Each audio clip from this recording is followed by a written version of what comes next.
Non nominare rappresentanti di lista dei partiti a queste elezioni comunali il personale del trasporto pubblico locale, cioè i dipendenti del trasporto pubblico locale. Questo l'impegno preso dal centrodestra veneziano in vista delle prossime elezioni del 24 e 25 maggio, quando i cittadini saranno chiamati a eleggere il successore di Luigi Brugnaro. Per il candidato Venturini, sostenuto dai coordinatori delle liste della coalizione, si tratta di una mossa importante che faciliterà i cittadini. Ogni elezione viene fuori questo tema perché ovviamente ogni elezione saltano corse, arrivano disagi, devono essere riprogrammati alcuni servizi e quindi i cittadini della città, specie della parte d'acqua, soffrono i disagi del trasporto pubblico locale dimezzato a causa del personale impegnato ai seggi. Quindi oggi il centrodestra si è preso assolutamente l'impegno di non nominare tra i rappresentanti di lista le persone che lavorano nel trasporto pubblico locale e quindi lasciando loro la possibilità di continuare a lavorare nell'azienda. E parlando di trasporti, Venturini garantisce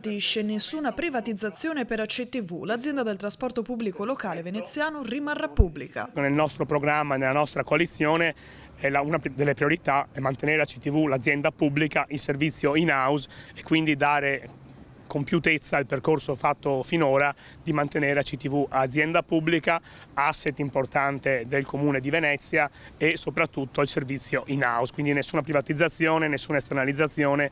Ci focalizziamo moltissimo nel mantenere ACTV, che è una grande risorsa della città, all'interno del perimetro pubblico del Comune di Venezia.